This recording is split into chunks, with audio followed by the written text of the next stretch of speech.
rendre grâce ce matin. Merci notre Dieu, notre Père, parce que c'est toi qui disposes chaque moment, chaque temps. Et Seigneur notre Dieu, ce matin encore, tu veux apporter une parole à chacun d'entre nous, moi-même y compris.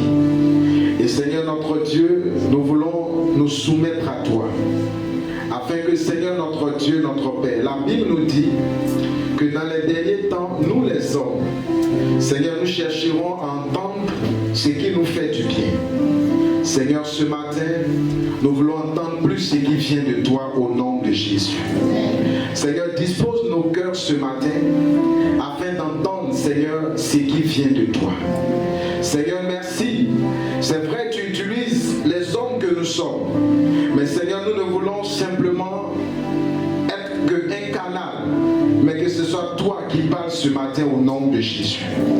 Dispose ce moment et que Seigneur, ta parole vienne. Et Seigneur, notre Dieu, fasse du bien à notre âme, à notre être intérieur au nom de Jésus.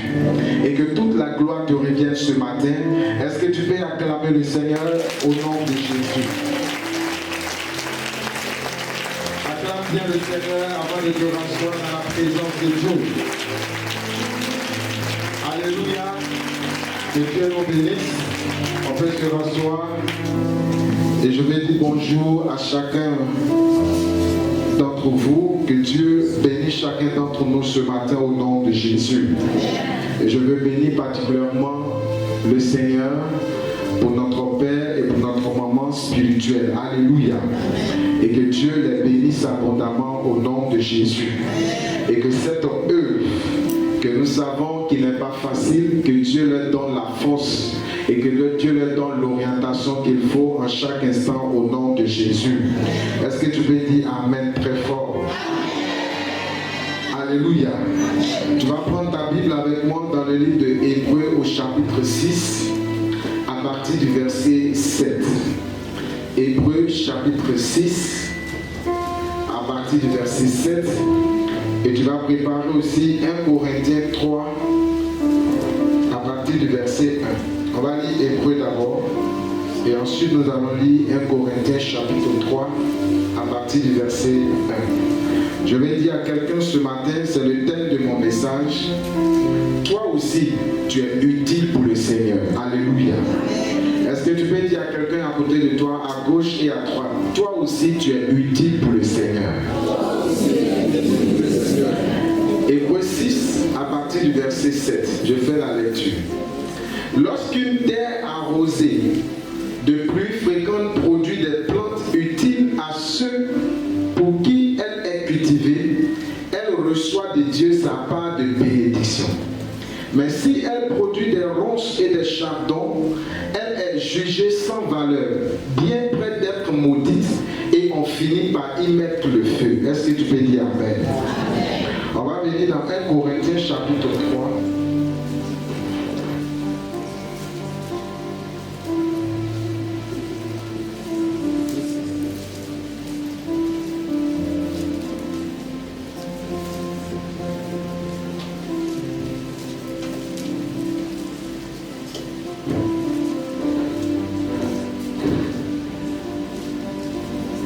Corinthiens chapitre 3 à partir du verset 1. Nous allons lire jusqu'au verset 16.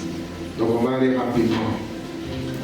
Pour ma part, frères et sœurs, je n'ai pas pu vous parler comme à des personnes dirigées par l'esprit, mais comme à des personnes dirigées par leur nature propre, comme à de petits enfants en Christ. Je vous ai donné du lait, non de la nourriture solide, car vous ne pouviez pas la supporter. D'ailleurs même, vous ne le pouvez pas, parce que vous êtes encore animés par votre nature. En effet, puisqu'il y a parmi vous de la jalousie, des disputes et des divisions, n'êtes-vous pas dirigés par votre nature propre et ne vous conduisez-vous pas d'une manière toute humaine? Quand l'un dit, moi je suis de Paul, et un autre, moi d'Apollos, n'êtes-vous pas animés par votre nature? Qui est donc Apollos et qui est Paul?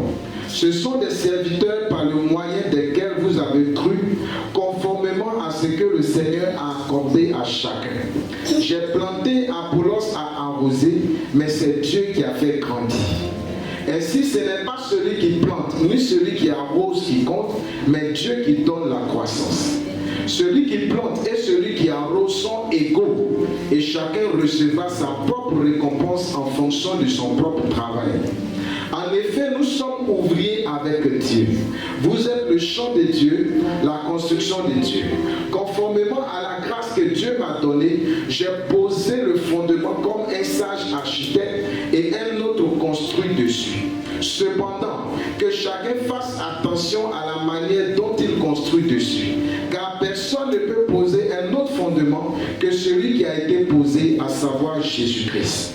Que l'on construit sur ce fondement avec de l'or, de l'argent, des pierres précieuses, du bois, du foin ou de la paille, l'œuvre de chacun sera dévoilée. Le jour du jugement la fera connaître, car elle se révélera dans le feu, et l'épreuve du feu indiquera ce que vaut l'œuvre de chacun.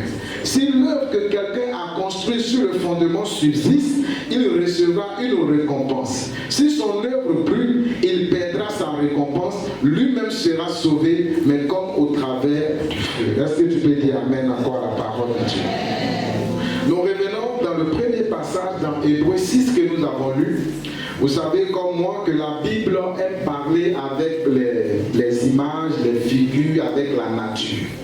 Et dans Hébreux 6 que nous avons lu, la Bible nous parle encore avec la nature. Et la Bible nous dit que lorsqu'une terre est arrosée, elle produit des plantes utiles pour qui elle est cultivée. Elle reçoit de Dieu sa part de bénédiction, mais si elle produit des ronces et des chardons, elle est jugée sans valeur, bien près d'être maudite, et on finit par y mettre le feu. Alléluia. Ce matin, ce premier passage nous donne l'exemple de ce que c'est que notre vie devant Dieu. Il n'y a personne qui vienne au Seigneur et qui vienne sans aucun but. Il n'y a personne que Dieu appelle et que Dieu l'appelle sans aucun but.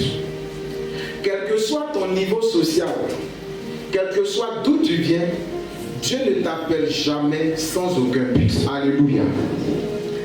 Dieu, il ne désire pas que tu viennes à lui, que tu sois enfant de Dieu, et puis ta vie sera une vie sans valeur. Alléluia. Il ne décide pas que tu sois dans sa maison. Il ne décide pas que tu sois dans une œuvre. Il ne décide pas de t'appeler. Parce qu'il y a plusieurs personnes. Il y a des personnes déjà, même quand ces personnes naissent, au fur et à mesure qu'elles vivent, on se rend compte que leur vie certainement est dédiée au diable. Même nous, qui sommes devenus aujourd'hui chrétiens, on avait une manière de vivre. Quand tu regardes ta vie passée, souvent tu te dis, est-ce que je pouvais aujourd'hui changer de vie? Il y a des personnes qui étaient des criminels. Il y a des personnes qui étaient des voleurs, sérieusement. C'est-à-dire que ces personnes devaient faire la prison. Il y a des personnes même qui ont tué, mais Dieu les a appelés. Alléluia. Il y a des personnes, quand on regardait leur vie, on pouvait dire que leur vie n'avait plus de valeur. Quand on regardait leur manière de vivre, quand on regardait leur comportement, on dit cette personne, elle est destinée à échouer. Mais Dieu a décidé un jour de les appeler à lui. Alléluia.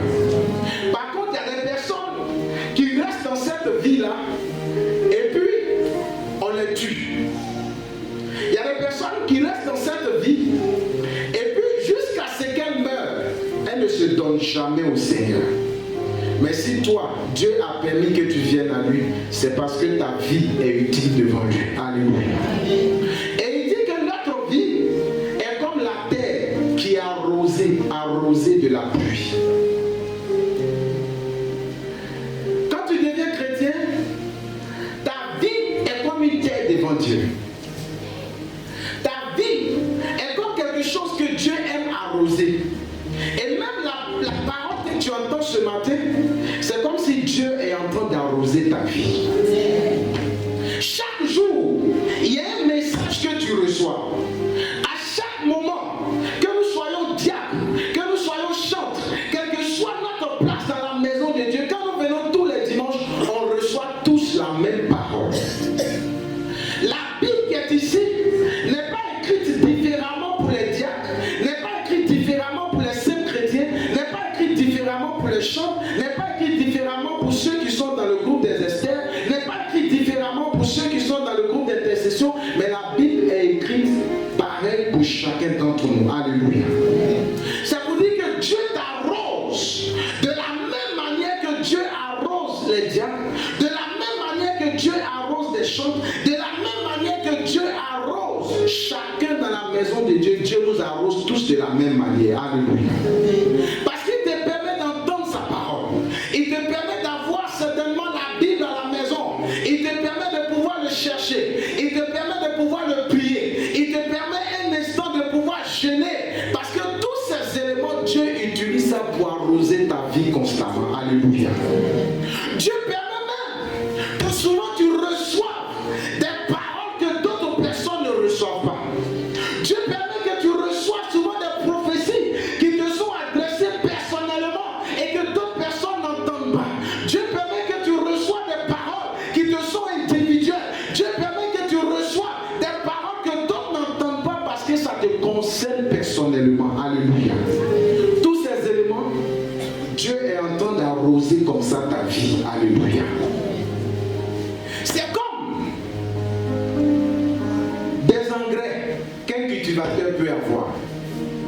Des choses qu'un cultivateur peut avoir à sa disposition pour arroser constamment sa plante. Alléluia. Dieu utilise plusieurs éléments pour arroser ta vie. Je voudrais dire à quelqu'un ce matin, peut-être pour toi ta vie n'a pas de valeur. Peut-être pour toi il y a des éléments que toi-même tu prends pour juger ta vie. Soit ça peut être le niveau intellectuel, ça peut être l'argent, ça peut être ta beauté, ça peut être certaines choses, ta manière de t'habiller. Tu prends ces éléments et puis toi-même tu juges ta vie. Ou bien d'autres personnes à côté de toi prennent ces éléments et puis elles jugent ta vie. Je voudrais dire que ce n'est pas ce que Dieu utilise pour juger ta vie. Ce n'est pas ce que Dieu utilise pour savoir que tu as de la valeur devant lui. Alléluia. C'est lui qui sait quel élément dont il a besoin. Ce n'est pas forcément la veste, ce n'est pas forcément la cravate, ce n'est pas forcément le parfum, mais Dieu utilise des éléments qui viennent de lui et puis il arrose ta vie. Et ce sont ces éléments qui rendent ta vie valeureuse, ta vie excellente. Alléluia. La Bible nous dit que la pluie vient de lui. La Bible nous dit que c'est lui qui décide d'arroser la terre. Et ta vie est comme la terre. Ta vie est comme la terre devant Dieu. Et Dieu utilise chaque élément qu'il veut. Il peut même utiliser les épreuves pour arroser ta vie. Il peut utiliser un élément que toi tu peux négliger. Un élément que tu peux mépriser. Un élément même que tu peux critiquer. Dieu peut utiliser ça pour rendre ta vie avec valeur. Alléluia. C'est pour cela que quand des choses arrivent dans ta vie, quand des paroles que tu entends, il y a des paroles qui peuvent ne pas te faire du bien, il y a des paroles que tu peux ne pas aimer, il y a des paroles que Dieu peut utiliser pour transformer ta vie. Dieu peut utiliser ça, une manière de pouvoir tailler ta vie pour que ta vie ait de la valeur à ses yeux. Souvent quand le cultivateur il entend ta bénir je peux dire ce qu'il cultive, souvent ce n'est pas aussi facile. Il peut enlever des choses, il peut arroser constamment matin, soir. Il peut arroser matin, midi, soir, ça dépend des plantes. Il peut enlever des choses. Il peut certainement partir et puis être obligé de couper des choses. Dieu utilise ces éléments pour transformer ta vie. Et quand tu regardes ta propre vie, il y a plusieurs éléments dedans que toi tu négliges. Mais est-ce que tu demandes au Seigneur, est-ce que tu n'es pas en train d'arroser ma vie de cette manière? Est-ce que tu n'es pas en train d'enlever des choses pour que cette vie qui est comme une terre soit transformée à ta gloire? Tu as une utilité devant Dieu. Tu as une importance devant Dieu.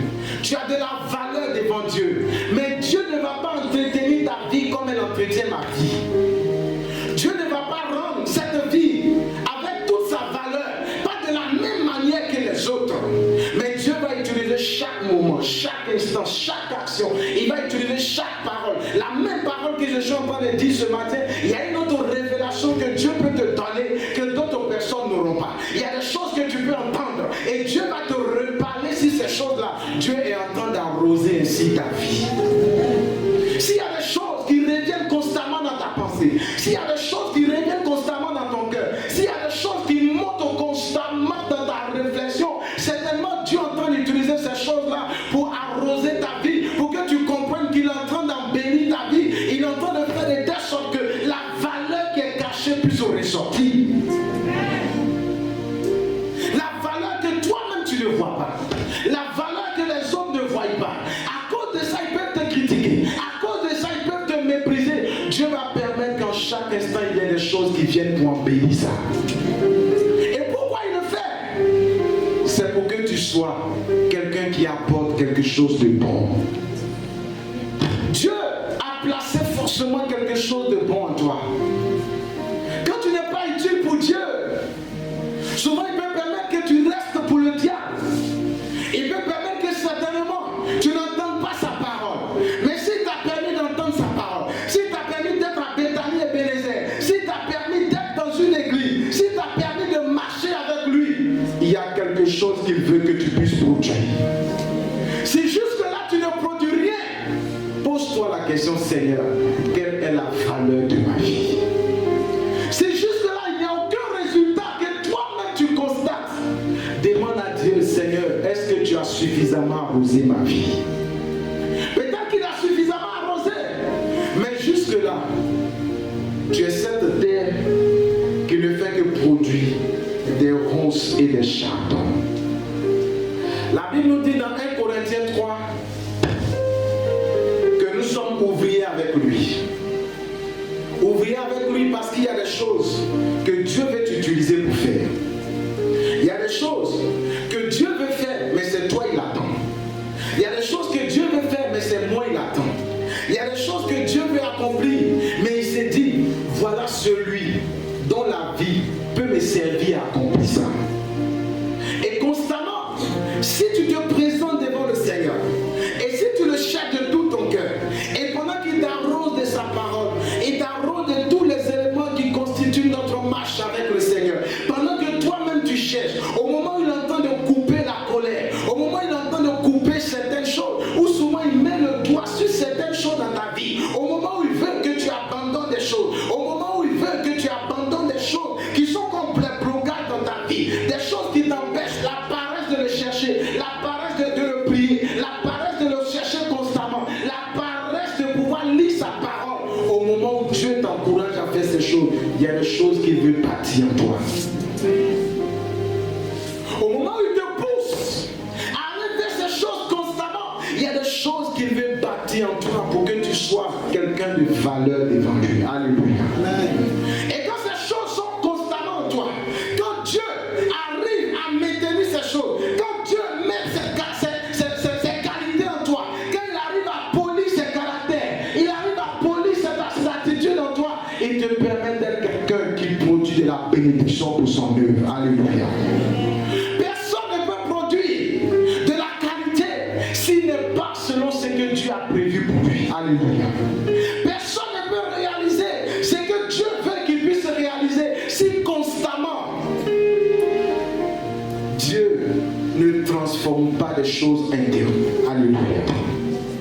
Et c'est pour cela qu'il travaille en nous. Et il peut te parler sur certaines choses pendant qu'il ne parle pas ici aux autres. Tu peux sentir en toi ce besoin de t'approcher constamment du Seigneur. Et je voudrais te dire ceci. On va revenir dans 1 Corinthiens 3, s'il vous plaît.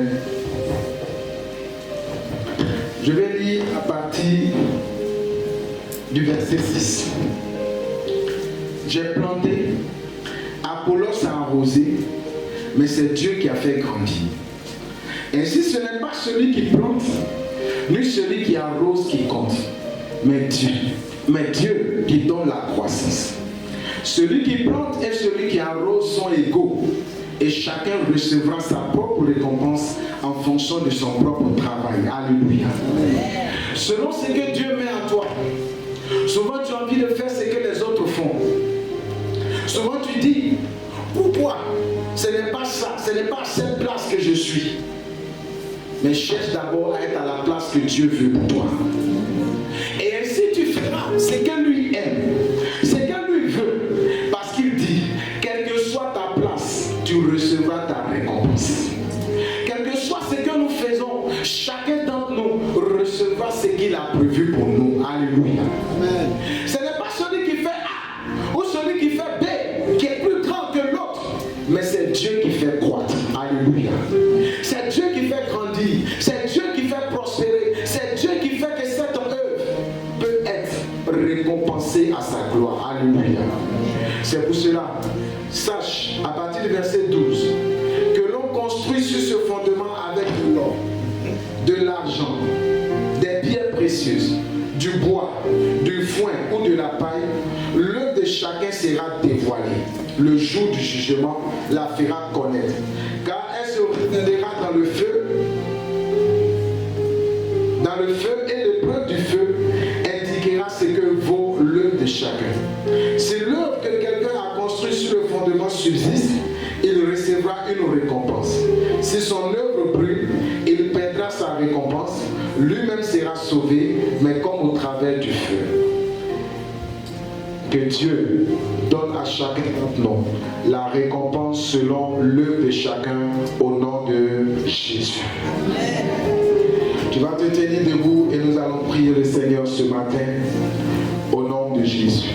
Je vais inviter le groupe musical à s'approcher. Et je vais t'inviter, même si c'est pendant 2 minutes, ne sois pas distrait s'il te plaît. Ne sois pas distrait. Je veux qu'un instant tu présentes ta vie au Seigneur. Nous allons prier pendant 2 ou 3 minutes. Et je vais t'inviter à ne pas être